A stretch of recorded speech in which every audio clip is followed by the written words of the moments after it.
ये समझने की बात अच्छे तरीके से आए, ये रुका नहीं। नोटबंदी ले आया, हमारे लोगों के शादी ब्याह तक जो रुकवा दिए, लोग मरवाए। लेकिन क्या हुआ कि देश जो है, देश की जनता फिर भी मुंह ताकती रही, शायद इसमें कुछ अच्छा हो। अच्छा क्या निकला? कुछ नहीं निकला। जीएसटी लाया, छोटे दुकानदारों को तबाह किया, जोधपुर में लोग उठे, गुजरात में लोग उठे, दबा दिए गए। लगातार ये हमला करता रहा। एक शांति प्रिय देश, शांति प्रिय प्रदेश हमारा जम्मू कश्मीर, उसके 2 टुकड़े कर दिए, धारा 370 हटा दी। लेकिन लोग जो है उठ नहीं पाए, कारण जो भी हो।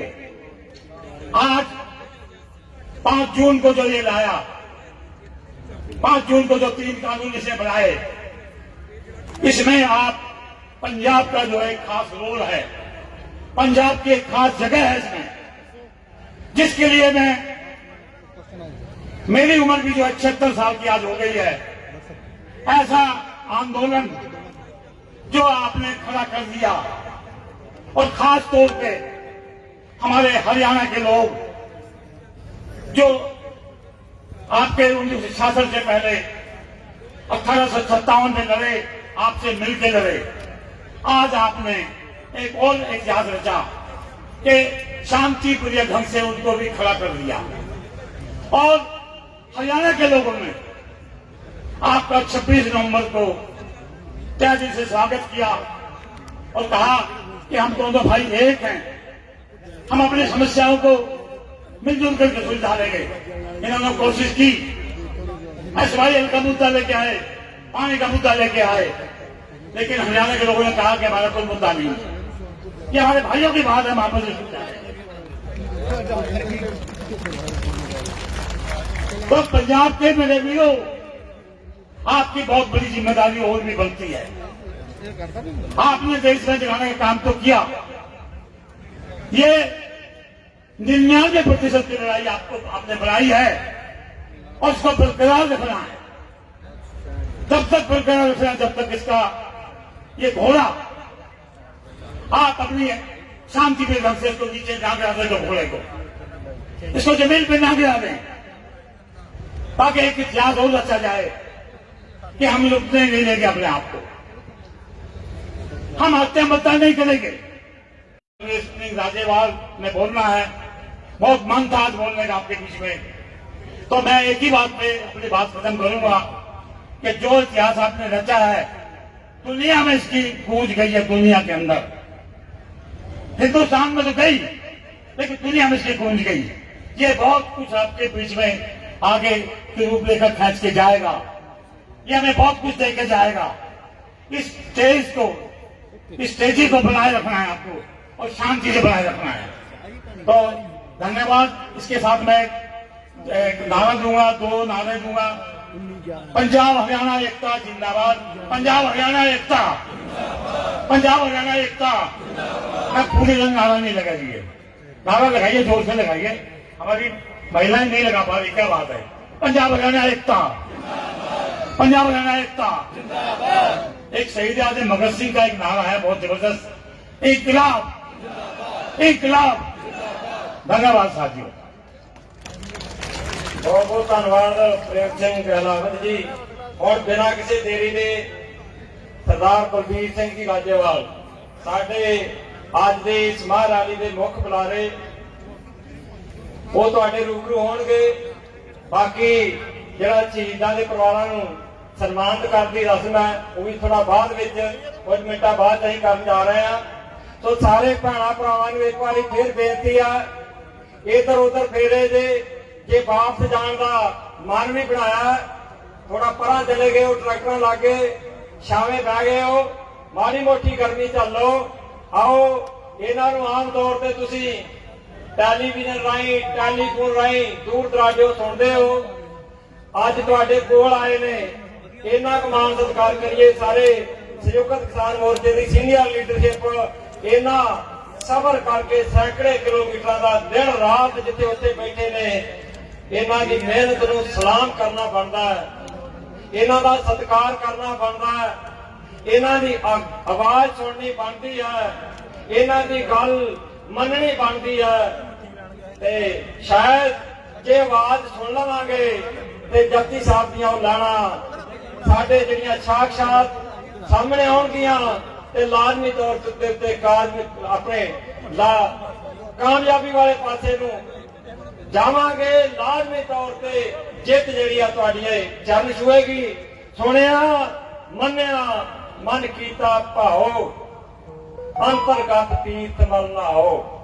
ਆਓ ਇਹ ਜਿਹੜੀ ਕਿਰਤੀ ਦੀ ਆਵਾਜ਼, ਸੱਚ ਦੀ ਆਵਾਜ਼ ਸਿੰਘੂ ਟਿਕਰੀ ਤੇ ਦਿੱਲੀ ਦੇ ਹੋਰ ਬਾਰਡਰਾਂ ਦੇ ਲਗਾਤਾਰ ਮਹੀਨਿਆਂ ਤੋਂ ਗੂੰਜ ਰਹੀ ਹੈ, ਉਹ ਆਵਾਜ਼ ਤੁਹਾਡੇ ਰੂਬਰੂ ਹੋ ਰਹੀ ਹੈ। ਮੈਂ ਬੇਨਤੀ ਕਰਦਾ ਸਾਡੇ ਬਹੁਤ ਹੀ ਸਤਿਕਾਰਯੋਗ ਸਰਦਾਰ ਬਲਬੀਰ ਸਿੰਘ ਜੀ ਰਾਜੇਵਾਲ, ਸਰਦਾਰ ਬਲਬੀਰ ਸਿੰਘ ਜੀ ਰਾਜੇਵਾਲ ਪ੍ਰਧਾਨ ਭਾਰਤੀ ਕਿਸਾਨ ਯੂਨੀਅਨ ਰਾਜੇਵਾਲ, ਸੰਯੁਕਤ ਕਿਸਾਨ ਮੋਰਚੇ ਦੇ ਸੀਨੀਅਰ ਆਗੂ, ਉਹ ਤੁਹਾਡੇ ਸਾਹਮਣੇ ਆਉਣ ਤੇ ਆਪਣੀ ਗੱਲ ਤੁਹਾਡੇ ਨਾਲ ਸਾਂਝੀ ਕਰਨ। ਸਰਦਾਰ ਬਲਬੀਰ ਸਿੰਘ ਜੀ ਰਾਜੇਵਾਲ। ਕਿਸਾਨ ਮੋਰਚਾ ਸੰਯੁਕਤ ਕਿਸਾਨ ਮੋਰਚਾ ਜਿੰਦਾਬਾਦ, ਭਾਰਤੀ ਕਿਸਾਨ ਯੂਨੀਅਨ ਜਿੰਦਾਬਾਦ, ਦੇਸ਼ ਭਰ ਦੇ ਕਿਸਾਨੋਂ ਜਿੰਦਾਬਾਦ, ਭਾਰਤੀ ਕਿਸਾਨ ਯੂਨੀਅਨ ਜਿੰਦਾਬਾਦ। ਜਨਾਬ ਬਹੁਤ ਹੀ ਨਹੀਂ ਆਇਆ, ਬਹੁਤ ਸਤਿਕਾਰਯੋਗ ਸਵੇਰ ਤੋਂ ਬੈਠੇ ਭੈਣੋਂ ਭਰਾਵੋ ਤੇ ਨੌਜਵਾਨੋਂ, ਸਟੇਜ ਉੱਤੇ ਬੈਠੇ ਆਗੂ ਸਾਹਿਬਾਨ, ਸਭ ਤੋਂ ਪਹਿਲਾਂ ਫਤਿਹ ਅਰਜ਼ ਕਰਦਾ ਵਾਹਿਗੁਰੂ ਜੀ ਕਾ ਖਾਲਸਾ ਵਾਹਿਗੁਰੂ ਜੀ ਕੀ ਫਤਿਹ। ਮੈਂ ਸਮਝਦਾ ਹਾਂ ਤੁਸੀਂ ਇੰਨੀ ਗਰਮੀ 'ਚ ਬਹੁਤ ਲੰਬੇ ਸਮੇਂ ਤੋਂ ਬੈਠੇ ਹੋ। ਅਖੀਰ 'ਚ ਮੈਨੂੰ ਆਪਣੀਆਂ ਦੋ ਗੱਲਾਂ ਕਹਿਣ ਦਾ ਮੌਕਾ ਮਿਲਿਆ। ਮੈਂ ਤੁਹਾਡੇ ਨਾਲ ਜ਼ਿਆਦਤੀ ਨਹੀਂ ਕਰਾਂਗਾ, ਬਹੁਤ ਲੰਬੀ ਗੱਲ ਮੈਂ ਨਹੀਂ ਕਰਾਂਗਾ। ਤੁਸੀਂ ਸਾਰੇ ਜਾਣਦੇ ਹੋ ਹਰ ਰੋਜ਼ ਸੂਝਵਾਨ ਸੱਜਣ ਜਿੱਥੇ ਕਿਤੇ ਸੱਥਾਂ 'ਚ ਕਿਤੇ ਚਿੰਤਨ ਕਰਨ ਵਾਲੀ ਥਾਂ ਤੇ ਬੈਠਦੇ ਹੋ, ਤੁਹਾਡਾ ਇੱਕ ਵੱਖਰਾ ਇਤਿਹਾਸ ਹੈ। ਤੁਸੀਂ ਉਹ ਲੋਕ ਹੋ ਜਿਹੜੇ ਮੁਗਲਾਂ ਦੇ ਵੇਲੇ ਇਨਸਾਫ ਲਈ ਮੁਗਲਾਂ ਨਾਲ ਲੜੇ। ਤੁਸੀਂ ਉਹ ਲੋਕ ਹੋ ਜਿਨ੍ਹਾਂ ਨੇ ਲੁਟੇਰਿਆਂ ਤੋਂ ਲੁੱਟਿਆ ਹੋਇਆ ਮਾਲ ਵਾਪਸ ਕਰਾਇਆ ਔਰ ਧੀਆਂ ਭੈਣਾਂ ਵਾਪਸ ਘਰੀ ਪਹੁੰਚਾਈਆਂ। ਤੁਸੀਂ ਉਹ ਲੋਕ ਹੋ ਜਿਨ੍ਹਾਂ ਨੇ ਦੇਸ਼ ਦੀ ਆਜ਼ਾਦੀ ਦੀ ਲੜਾਈ 'ਚ ਦੇਸ਼ ਵਿੱਚ ਸਭ ਤੋਂ ਵੱਡਾ ਯੋਗਦਾਨ ਪਾਇਆ। ਤੁਸੀਂ ਉਹ ਲੋਕ ਹੋ ਜਿਨ੍ਹਾਂ ਨੇ ਇੱਥੇ ਐਮਰਜੈਂਸੀ ਲੱਗੀ, ਸਿਰਫ ਤੇ ਸਿਰਫ ਪੰਜਾਬੀਆਂ ਨੇ ਐਮਰਜੈਂਸੀ ਦੇ ਵਿਰੋਧ ਵਿੱਚ ਲੜਾਈ ਲੜੀ। ਇਹ ਜਿੰਨੇ ਸੰਘਰਸ਼ ਤੁਸੀਂ ਕੀਤੇ ਇਹਦਾ ਕੋਈ ਸਾਨੀ ਨਹੀਂ, ਪਰ ਅੱਜ ਅਸੀਂ ਬਸ ਉਹਨਾਂ ਲੋਕਾਂ ਦੇ ਪਏ ਆ। ਜੇ ਮੈਂ ਪੋਲੀਟੀਕਲੀ ਕਹਾਂ, ਬਦਕਿਸਮਤੀ ਹੈ ਇਸ ਦੇਸ਼ ਦੀ ਪੋਲਿਟਿਕਸ ਦੀ ਪਰਿਭਾਸ਼ਾ ਬਦਲ ਗਈ। ਅੱਜ ਸੇਵਾ ਰਾਜਨੀਤੀ ਦੇ ਵਿੱਚ ਕਿਤੇ ਥਾਂ ਨਹੀਂ ਰੱਖਦੀ। ਰਾਜਨੀਤੀ ਵਪਾਰ ਬਣ ਗਈ। ਜਦੋਂ ਚੋਣਾਂ ਆਉਂਦੀਆਂ ਇਨਵੈਸਟਮੈਂਟ ਵਾਂਗੂ ਪੈਸੇ ਖਰਚੇ ਜਾਂਦੇ ਆ, ਇਹ ਸੋਚ ਕੇ ਵੀ ਇਹ ਬਿਜ਼ਨਸ ਹੈ, ਇਹਦੇ ਵਿੱਚ ਮੈਂ ਪੈਸਾ ਖਰਚਣਾ, ਇਨਵੈਸਟਮੈਂਟ ਕਰਨੀ ਹੈ, ਉਹ ਤੇ ਬਾਅਦ ਚ ਉਹਦਾ ਲਾਭ ਆਏਗਾ। ਅੱਜ ਦੇ ਪੋਲੀਟੀਸ਼ੀਅਨ ਨੂੰ ਇਹ ਚੰਗੀ ਤਰ੍ਹਾਂ ਪਤਾ ਵੀ ਕਿਹੜੇ ਪਿੰਡ ਵਿੱਚ ਕਿਹੜੇ ਬੰਦੇ ਤੋਂ ਸ਼ਰਾਬ ਨਾਲ ਬੋਤਲ ਲਈ ਜਾ ਸਕਦੀ ਹੈ। ਉਹਨਾਂ ਨੂੰ ਚੰਗੀ ਤਰ੍ਹਾਂ ਪਤਾ ਹੈ ਵੀ ਕਿਹੜੇ ਪਿੰਡ ਵਿੱਚ ਕਿਹਨਾਂ ਲੋਕਾਂ ਦੀ ਪੈਸਿਆਂ ਨਾਲ ਵੋਟ ਲਈ ਜਾ ਸਕਦੀ ਹੈ। ਉਹਨਾਂ ਨੂੰ ਇਹ ਬਹੁਤ ਅੱਛੀ ਤਰ੍ਹਾਂ ਪਤਾ ਹੈ ਵੀ ਪਿੰਡ ਦੀ ਧੜੇਬਾਜ਼ੀ ਹੈ, ਕਿਹੜੇ ਧੜੇ ਨੂੰ ਨਾਲ ਲੈ ਕੇ ਜਿੱਤਿਆ ਜਾ ਸਕਦਾ ਹੈ। ਇਸ ਤਰ੍ਹਾਂ ਦੀਆਂ ਸਾਰੀਆਂ ਅਲਾਮਤਾਂ ਜਿਹੜੀਆਂ ਸਮੇਂ ਦੇ ਨਾਲ ਉਹਨਾਂ ਨੇ ਸਾਡੇ ਸਮਾਜ ਵਿੱਚ ਪੈਦਾ ਕੀਤੀਆਂ, ਸੇਵਾ ਲਈ ਨਹੀਂ ਆਪਣੇ ਨਿੱਜ ਲਈ, ਉਹ ਅੱਜ ਦੇ ਪੋਲੀਟੀਸ਼ੀਅਨ ਦੀ ਲੋੜ ਬਣ ਕੇ ਰਹਿ ਗਏ। ਔਰ ਅਸੀਂ ਹਰ ਵਾਰੀ ਚੋਣਾਂ ਆਉਂਦੀਆਂ ਇਸ ਸਿਸਟਮ ਦਾ ਸ਼ਿਕਾਰ ਹੁੰਦੇ ਆ, ਤੇ ਜਦੋਂ ਚੋਣਾਂ ਹੋ ਜਾਂਦੀਆਂ ਸ਼ਿਕਾਰ ਉਦੋਂ ਵੀ ਹੁੰਦੇ। ਚੋਣਾਂ ਤੋਂ ਬਾਅਦ 5 ਸਾਲ ਹੱਥ ਜੋੜਦੇ ਆ ਔਰ 5 ਸਾਲ ਇਹ ਮਨ ਚ ਰੱਖ ਕੇ ਵੀ ਕਿਤੇ ਥਾਣੇ ਲੋੜ ਪਊ, ਕਿਤੇ ਸਰਕਾਰੀ ਦਰਬਾਰੇ ਲੋੜ ਪਊ, ਐਮਐਲਏ ਦੇ ਇੱਕ ਆਵਾਜ਼ ਮਾਰੀ ਤੇ ਭੱਜ ਕੇ ਜਾਂਦੇ ਆ। ਅੱਜ ਆਹ ਅੰਦੋਲਨ ਚੱਲ ਰਿਹਾ, ਇਹ ਫੇਰ ਤੁਹਾਡੇ ਸਿਰ ਤੇ ਹੈ, ਇਹ ਫੇਰ ਇਹਦਾ ਸਿਰਾ ਪੰਜਾਬੀਆਂ ਨੂੰ ਜਾਂਦਾ ਹੈ। ਮੇਰੇ ਵਰਗੇ ਕਈ ਮੂਰਖਾਂ ਨੇ ਬਹੁਤ ਦੇਰ ਪਹਿਲਾਂ ਭਾਵ ਲਿਆ ਸੀ ਵੀ ਸਰਕਾਰ ਕੀ ਕਰਨ ਜਾ ਰਹੀ ਹੈ। ਸਮਝ ਆ ਗਈ ਸੀ ਵੀ ਜਿਹੜੇ ਨਾਲ ਸਰਕਾਰ ਤੁਰ ਪਈ ਅਗਲਾ ਇੱਕ ਵੱਡਾ ਗੰਭੀਰ ਹਮਲਾ ਸਾਡੇ ਤੇ ਹੋਣ ਵਾਲਾ ਹੈ। ਮੈਨੂੰ ਯਾਦ ਹੈ ਮੈਂ ਪਿਛਲੇ ਸਾਲ ਪਹਿਲਾਂ ਤਾਂ ਮੈਂ ਕਾਗਜ਼ ਪੱਤਰ ਇਕੱਠੇ ਕਰਦਾ ਰਿਹਾ। ਪਿਛਲੇ ਸਾਲ 17 ਫਰਵਰੀ ਨੂੰ ਸਾਰੀਆਂ ਪਾਰਟੀਆਂ ਚੰਡੀਗੜ੍ਹ 'ਚ ਕਿਸਾਨ ਭਵਨ 'ਚ ਸੱਦ ਲਈਆਂ। ਸਾਰੇ ਦੇ ਵੱਡੇ ਲੀਡਰ ਆਏ। ਸ਼੍ਰੋਮਣੀ ਅਕਾਲੀ ਦਲ ਵੱਲੋਂ ਸਰ ਬਲਵਿੰਦਰ ਸਿੰਘ ਭੁੰਦੜ, ਡਾਕਟਰ ਦਲਜੀਤ ਸਿੰਘ ਚੀਮਾ, ਕੁਝ ਐਮਐਲਏ। ਕਾਂਗਰਸ ਵੱਲੋਂ ਸੁਨੀਲ ਜਾਖੜ, ਇੱਕ ਨਾਗਰਾ ਤੇ 2 ਹੋਰ ਐਮਐਲਏ। ਆਮ ਆਦਮੀ ਪਾਰਟੀ ਦੇ ਹਰਪਾਲ ਚੀਮਾ ਤੇ ਉਹਨਾਂ ਦੇ ਨਾਲ 4-5 ਐਮਐਲਏ। ਭਾਜਪਾ ਵੱਲੋਂ ਇੱਕ ਬਹੁਤ ਸੱਜਣ ਬੋਲਦਾ ਅੱਜ ਕੱਲ ਗਰੇਵਾਲ, ਇਹ ਤੇ ਉਹਦੇ ਕੁਝ ਸਾਥੀ ਸਾਰੇ ਹਾਜ਼ਰ ਸੀ। ਮੈਂ ਸਾਰਿਆਂ ਨੂੰ ਕਾਗਜ਼ ਪੱਤਰ ਦਿੱਤੇ ਵੀ ਪਹਿਲਾਂ ਇਹਨਾਂ ਨੂੰ ਪੜ੍ਹ ਲਓ, ਫਿਰ ਸਾਨੂੰ ਕੁਝ ਸਮਝਾਇਓ। ਜਦੋਂ ਸਾਰਾ ਕੁਝ ਸਮਝਾਇਆ ਤਾਂ ਮੈਨੂੰ ਉਹ ਨਹੀਂ ਸਮਾਂ ਭੁੱਲਦਾ। ਮੈਂ ਜਾਖੜ ਨੂੰ ਸਵਾਲ ਕੀਤਾ ਵੀ ਤੁਹਾਡੀ ਸਰਕਾਰ ਹੈ, ਸੱਚੀ ਸੱਚੀ ਦੱਸਿਓ ਕੇਂਦਰ ਸਰਕਾਰ ਕਦੋਂ ਖਰੀਦ ਤੋਂ ਭੱਜ ਰਹੀ ਹੈ, ਐਮਐਸਪੀ ਤੋਂ ਕਦੋਂ ਭੱਜ ਰਹੀ ਹੈ, ਕਿੰਨਾ ਕੁ ਪ੍ਰੈਸ਼ਰ ਹੈ, ਕਿੰਨੀ ਕੁ ਦੇਰ ਹੋਰੇ ਕੰਮ ਚੱਲੂ। ਉਹਨੇ ਮੇਜ਼ ਤੇ 3 ਵਾਰੀ ਹੱਥ ਮਾਰ ਕੇ ਕਿਹਾ ਐਮਐਸਪੀ ਗਈ, ਐਮਐਸਪੀ ਗਈ, ਐਮਐਸਪੀ ਗਈ। ਅਗਲੀ ਗੱਲ ਉਹ ਕਹਿੰਦਾ ਹੈ, ਕਿਉਂਕਿ ਮੇਰੀ ਇੱਕ ਆਦਤ ਹੈ, ਮੈਂ 6 ਮਹੀਨੇ ਬਾਅਦ ਇਹਨਾਂ ਨੂੰ ਇਕੱਠੇ ਕਰ ਲੈਣਾ। ਕਦੇ ਕਹਿਣਾ ਕਿਸਾਨ ਪਾਰਲੀਮੈਂਟ ਹੈ ਇਹਦੇ ਚ ਆਓ, ਕਦੇ ਕਹਿਣਾ ਵਰਕਸ਼ਾਪ ਰੱਖੀ ਹੈ ਇਹਦੇ ਚ ਆਓ। ਕੋਈ ਨਾ ਕੋਈ ਸਮਾਗਮ ਰਚ ਕੇ ਇਹਨਾਂ ਦੇ ਸਵਾਲ ਜਵਾਬ ਕਰਦੇ ਰਹਿੰਦੇ ਆ।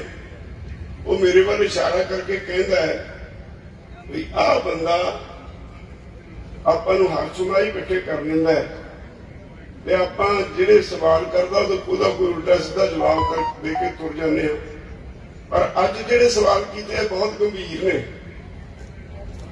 ਉਹਨੇ ਸਾਰੀਆਂ ਪਾਰਟੀਆਂ ਦੇ ਲੀਡਰਸ ਨੂੰ ਕਿਹਾ ਵੀ ਭਰਾਵੋ ਤੁਸੀਂ ਵੀ ਪੜ੍ਹ ਲਿਆ, ਇਹ ਇੰਨੇ ਗੰਭੀਰ ਨੇ, ਜੇ ਹੁਣ ਇਕੱਠੇ ਹੋ ਕੇ ਨਾ ਲੜੇ ਤਾਂ ਪੰਜਾਬ ਬਰਬਾਦ ਹੋ ਜਾਊ ਘੱਟੋ ਘੱਟ।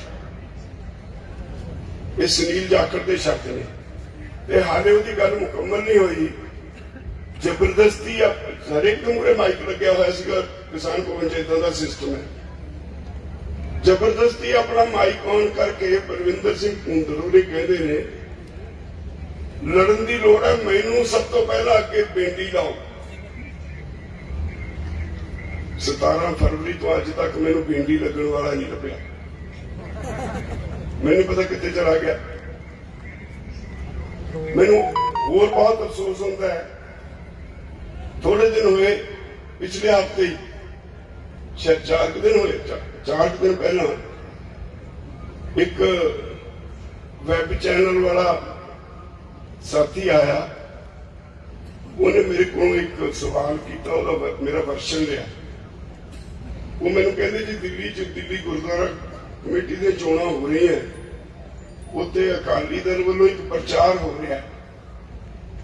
ਹਰਜਿੰਦਰ ਸਿੰਘ ਸਿਰਸਾ ਪ੍ਰਚਾਰ ਕਰ ਰਹੇ ਨੇ ਵੀ ਆਹ ਜਿਹੜਾ ਅੰਦੋਲਨ ਚੱਲ ਰਿਹਾ ਬਾਰਡਰ ਤੇ, ਇਹਦੇ 'ਚ 70% ਲੋਕ ਸਾਡੇ ਨੇ, ਅਸੀਂ ਅੰਦੋਲਨ ਚਲਾ ਰਹੇ ਹਾਂ। ਇੱਕ ਗੱਲ ਉਹ ਕਹਿੰਦਾ ਹੈ ਕਿ ਜਿਹੜੇ 26 ਜਨਵਰੀ ਦੇ ਘਟਨਾਕ੍ਰਮ ਤੋਂ ਬਾਅਦ ਮੁੰਡੇ ਗ੍ਰਿਫਤਾਰ ਹੋ ਗਏ ਸੀ, ਉਹਦੇ ਲਈ ਕਿਸਾਨ ਮੋਰਚੇ ਵਾਲੇ ਤਾਂ ਹੱਥ ਖੜੇ ਕਰਕੇ ਤੇ ਸਾਰੇ ਕੇਸ ਅਸੀਂ ਲੜੇ ਨੇ। ਮੈਨੂੰ ਬਹੁਤ ਦੁੱਖ ਲੱਗਿਆ ਵੀ ਔਰ ਹੈਰਾਨੀ ਵੀ ਹੋਈ ਕਿੰਨਾ ਨੀਵਾਂ ਗਿਰ ਸਕਦੇ ਨੇ ਇਹ ਲੋਕ। ਕੋਈ 150 ਬੱਚੇ ਸਾਡੇ ਜੇਲ੍ਹ ਚਲੇ ਗਏ ਸੀ, ਉਹਨਾਂ ਲਈ ਅਸੀਂ ਜੇਲ੍ਹ ਦੇ ਵਿੱਚ ਕੋਈ ਇਹ ਤਾਂ ਹੈ ਨਹੀਂ ਵੀ ਪਹਿਲੇ ਜੇਬਾਂ ਭਰ ਕੇ ਗਏ ਸੀ। ਉਹ ਕਿਸੇ ਚੀਜ਼ ਦੀ ਲੋੜ ਹੁੰਦੀ ਹੈ, ਅਸੀਂ ਫੈਸਲਾ ਕਰਕੇ 3-3 ਹਜ਼ਾਰ ਰੁਪਇਆ ਹਰੇਕ ਬੱਚੇ ਨੂੰ ਜੇਲ੍ਹ 'ਚ ਦੇ ਕੇ ਆਏ। ਕਿ ਜਦੋਂ ਤੱਕ ਤੁਹਾਡੀਆਂ ਜ਼ਮਾਨਤਾਂ ਨਹੀਂ ਹੁੰਦੀਆਂ ਤੇ ਖਰਚਾ ਕੋਈ ਕਰਨਾ ਪਏ, ਅੰਦਰ ਕੰਟੀਨ ਹੁੰਦੀ ਹੈ, ਕੁਝ ਲੈਣਾ ਹੋਏ, 3-3 ਹਜ਼ਾਰ ਰੁਪਏ ਅਸੀਂ ਹਰੇਕ ਨੂੰ ਦੇ ਕੇ ਆਏ। ਅਸੀਂ ਵਕੀਲਾਂ ਦਾ ਇੱਕ ਪੈਨਲ ਬਣਾਇਆ, ਉਹ ਉਹਨਾਂ ਦੇ ਕੇਸਾਂ ਦੀ ਪੈਰਵੀ ਕਰਨ ਲੱਗਿਆ। ਇੱਕ ਦੋ ਵਕੀਲ ਅਸੀਂ ਸਟੇਜ ਦੇ ਪਿੱਛੇ ਬਿਠਾ ਕੇ ਡਿਕਲੇਅਰ ਕਰਤਾ ਵੀ ਜਿਨ੍ਹਾਂ ਦੇ ਬੱਚੇ ਜੇਲ੍ਹ 'ਚ ਗਏ ਨੇ ਆ ਕੇ ਵਕਾਲਤਨਾਮਾ ਦੇ ਜਾਓ। ਵਕਾਲਤਨਾਮੇ ਲੈ ਕੇ ਕੇਸ ਲੜੇ। ਸਾਡੇ ਵਕੀਲ ਰੋਜ਼ ਕੋਰਟਾਂ 'ਚ ਵੀ ਕੇਸ ਲੜਦੇ ਰਹੇ।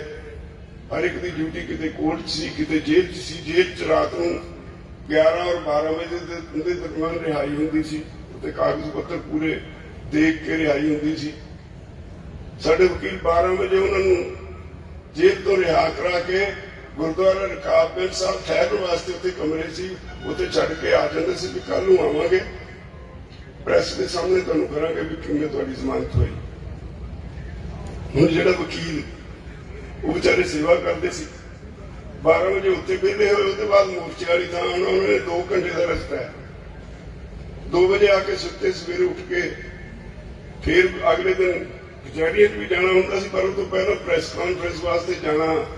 ਜਾਂਦੇ ਨੂੰ ਸਿਰਸਾ ਸਾਹਿਬ ਨੇ ਪ੍ਰੈਸ ਕਾਨਫਰੰਸ ਕੀਤੀ ਹੁੰਦੀ ਸੀ ਵੀ ਆਹ ਮੁੰਡੇ ਦਿੱਲੀ ਗੁਰਦੁਆਰਾ ਕਮੇਟੀ ਨੇ ਛੁਡਾਏ।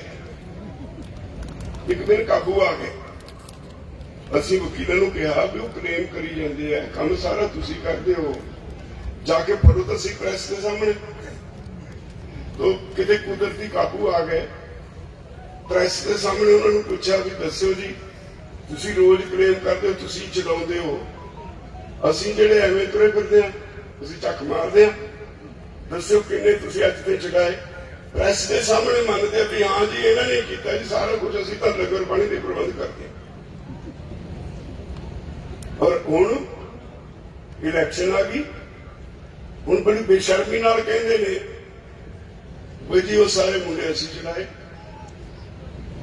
ਬੜੀ ਬੇਸ਼ਰਮੀ ਨਾਲ ਕਹਿੰਦੇ ਨੇ ਵੀ ਜਿਹੜਾ ਬਾਰਡਰ ਤੇ ਕਿਸਾਨ ਬੈਠੇ ਨੇ 70% ਸਾਡੇ ਨੇ, ਜਦਕਿ ਅਸਲੀਅਤ ਇਹ ਹੈ ਕਿ ਇਹ ਤਾਂ ਸੱਤਾ ਛੱਡਣ ਨੂੰ ਤਿਆਰ ਨਹੀਂ ਸੀ। ਜਦੋਂ ਇਹ ਆਰਡੀਨੈਂਸ ਜਾਰੀ ਹੋਏ, ਮੈਨੂੰ ਸੁਖਬੀਰ ਬਾਦਲ ਨੇ ਬੁਲਾਇਆ ਕਿ ਸਾਨੂੰ ਰਾਜੇਵਾਲ ਸਾਹਿਬ ਸਮਝਾਓ। ਮੈਂ ਕਿਹਾ ਜੀ ਮੈਂ ਸਮਝਾਦਾ, ਜਿਹਨੂੰ ਸਮਝ ਨਹੀਂ ਉਹਨੂੰ, ਜਿਹਨੂੰ ਸਮਝ ਆ ਉਹਨੂੰ ਮੈਂ ਕੀ ਸਮਝਾਊਂ, ਪਹਿਲੇ ਹੀ ਸਮਝੇ ਹੋਏ ਨੂੰ ਮੈਂ ਕੀ ਸਮਝਾਊਂ। ਨਾ ਹਟਿਆ, 2 ਘੰਟੇ ਲਾਏ ਤੇ ਮੈਨੂੰ ਕਹਿੰਦਾ ਜੀ ਅਸੀਂ ਕੀ ਕਰੀਏ। ਮੈਂ ਕਿਹਾ ਇੱਕ ਕੰਮ ਕਰ ਲਓ, ਜਾਂ ਤਾਂ ਲੋਕ ਚੁਣ ਲਓ ਜਾਂ ਉਹ ਦਿੱਲੀ ਵਾਲੀ ਕੁਰਸੀ ਚੁਣ ਲਓ, ਦੋਵਾਂ ਚ ਇੱਕ ਸਾਂਭ ਲਓ ਜਿਹੜੀ ਤੁਹਾਨੂੰ ਚੰਗੀ ਲੱਗਦੀ। ਮੈਂ ਆ ਗਿਆ, ਪਤਾ ਨਹੀਂ ਕੀ ਹੋਇਆ, 10 ਦਿਨ ਚੁੱਪ ਰਹੇ। ਉਹਦੇ ਬਾਅਦ ਉਹ ਬੀਬੀ ਦਾ ਅਸਤੀਫਾ ਦਵਾਤਾ। ਫਿਰ ਮੈਨੂੰ ਬੁਲਾ ਕੇ ਪੁੱਛਦੇ ਆ ਵੀ ਹੁਣ। ਮੈਂ ਕਿਹਾ ਹਾਲੇ ਨਹੀਂ ਗੱਲ ਬਣੀ, ਤੁਸੀਂ ਉਹਨਾਂ ਦੇ ਭਾਈਵਾਲ ਨੂੰ ਜਾਂ ਤਾਂ ਇਹ ਕਾਨੂੰਨ ਜਿਹੜੇ ਨੇ ਵਾਪਸ ਕਰਵਾਓ, ਨਹੀਂ ਐਨਡੀਏ ਛੱਡ ਕੇ ਬਾਹਰ ਆ ਜਾਓ, ਨਹੀਂ ਇਹ ਡਰਾਮਾ ਨਾ ਕਰੋ। ਉਹਦੇ ਬਾਅਦ ਐਨਡੀਏ ਛੱਡਿਆ। ਇਦਾਂ ਜਿਹੜੀ ਜਮਾ ਤਫਰੀਕਾਂ ਜੇ ਕਰਨ ਚ ਉਲਝੇ ਰਹੇ ਜਿਹੜੇ ਲੋਕ ਆ, ਜੋ ਇਹ ਕਲੇਮ ਕਰਨ ਵੀ ਅੰਦੋਲਨ ਅਸੀਂ ਚਲਾ ਰਹੇ ਹਾਂ, ਤੇ ਕੁਝ ਰਹਿ ਜਾਂਦਾ ਪਿੱਛੇ ਫਿਰ ਕਹਿਣ ਨੂੰ ਉਹਨਾਂ ਨੂੰ ਕੀ ਉਹਨਾਂ ਦੇ ਬਾਰੇ ਕਹੀਏ। ਏਡੇ ਝੂਠੇ, ਏਡੇ ਫਰੀਬੀ, ਏਡੇ ਸਮਝ ਨਹੀਂ ਆਉਂਦੀ ਕੀ ਸ਼ਬਦ ਵਰਤਾਂ। ਤੋ ਉਹ ਲੋਕ ਸਾਨੂੰ ਅੱਜ ਤੱਕ ਤਾਂ ਲੱਭੇ ਨਹੀਂ। ਤੁਹਾਡਾ ਅੰਦੋਲਨ ਚੱਲ ਰਿਹਾ। ਇੱਕ ਗੱਲ ਹੋਰ ਸਮਝ ਲੈਣੀ ਚਾਹੀਦੀ ਹੈ ਵੀ ਇਹ ਅੰਦੋਲਨ ਬਾਹ ਉਹਨਾਂ ਲੋਕਾਂ ਨੂੰ ਪੈ ਗਿਆ ਜਿਹੜੇ ਵਪਾਰੀ ਨੇ। ਗੁਜਰਾਤੀ ਬੁਨਿਆਦੀ ਤੌਰ ਤੇ ਵਪਾਰੀ ਹੁੰਦੇ ਆ। ਈਸਟ ਇੰਡੀਆ ਕੰਪਨੀ ਇੱਥੇ ਆਈ, ਜਿਹਨੇ ਸਾਨੂੰ ਗੁਲਾਮ ਬਣਾਇਆ। ਉਹ ਜਿਹੜੀ ਬੰਦਰਗਾਹ ਤੋਂ ਆਈ ਗੁਜਰਾਤ ਦੀ ਸੀ। ਉੱਥੇ ਪਹਿਲਾਂ ਇਹਨਾਂ ਦਾ ਸੌਦਾ ਹੋਇਆ ਵੀ ਸਾਨੂੰ ਸਾਡਾ ਕਮਿਸ਼ਨ ਲਈ ਜਾਇਓ, ਵਪਾਰ ਕਰ ਲਓ। ਹੌਲੀ ਹੌਲੀ ਦੇਸ਼ ਗੁਲਾਮ ਹੋ ਗਿਆ। ਚੋਣ ਲਈ ਪ੍ਰਾਈਮ ਮਿਨਿਸਟਰਸ਼ਿਪ ਲਈ ਕੈਂਡੀਡੇਟ ਕਿਹੜਾ ਹੋਵੇ? ਤੁਸੀਂ ਦੇਖਿਆ ਤੇ ਰਥ ਯਾਤਰਾ ਕੀਤੀ ਸੀ ਅਡਵਾਨੀ ਨੇ। ਅਡਵਾਨੀ ਖੜਾ ਹੋ ਗਿਆ ਵੀ ਮੇਰੀ ਵਾਰੀ ਹੈ, ਮੈਂ ਸਭ ਤੋਂ ਸੀਨੀਅਰ ਹਾਂ, ਮੈਂ ਰਥ ਯਾਤਰਾ ਕੀਤੀ, ਮੈਂ ਹਿੰਦੂਤਵ ਦਾ ਪ੍ਰਚਾਰ ਕੀਤਾ, ਐਤਕੀ ਪ੍ਰਧਾਨ ਮੰਤਰੀ ਮੈਨੂੰ ਬਣਾਓ। ਇਹ ਟਪਕ ਪਿਆ। ਉਹਦੇ ਨਾਲ ਫਾਰਚੂਨਰ ਸੀ, ਆ ਕੇ ਕਹਿੰਦਾ ਨਹੀਂ ਮੈਂ ਬਣਨਾ ਪ੍ਰਧਾਨ ਮੰਤਰੀ। ਗੱਲ ਵੱਧ ਗਈ। ਜਦੋਂ ਇਹਨੇ ਧਮਕੀ ਦਿੱਤੀ ਵੀ ਜੇ ਨਹੀਂ ਮੈਨੂੰ ਬਣਾਉਂਦੇ ਤਾਂ ਫਿਰ ਤਾਂ ਮੈਂ ਛੱਡ ਕੇ ਪਾਰਟੀ ਮੈਂ ਅਲਾ ਕੇ ਇਲੈਕਸ਼ਨ ਲੜ ਲੂੰ, ਪਾਰਟੀ ਖੜੀ ਕਰ ਲੂੰ, ਪਰ ਮੈਂ ਪ੍ਰਧਾਨ ਮੰਤਰੀ ਮੈਂ ਬਣੂ। ਉਹਨਾਂ ਨੇ ਕਿਹਾ ਚੰਗਾ ਫਿਰ ਇਹ ਦੱਸੋ ਪਾਰਟੀ ਵਾਸਤੇ ਪੈਸਾ ਕਿਹੜਾ ਲਿਆ ਕੇ ਦੋ, ਫੰਡ ਕੌਣ ਦੋ? ਇਹਦੇ ਪਿੱਛੇ ਅੰਬਾਨੀ ਤੇ ਅਡਾਨੀ ਦੋਏ ਖੜੇ ਹੋ ਗਏ ਵੀ ਅਸੀਂ ਖਰਚਾਂਗੇ ਸਾਰਾ ਪੈਸਾ। ਅਡਵਾਨੀ ਦਾ ਨੰਬਰ ਕੱਟਿਆ ਗਿਆ, ਦਾ ਨੰਬਰ ਲੱਗ ਗਿਆ। ਆ ਹੈ ਜੜ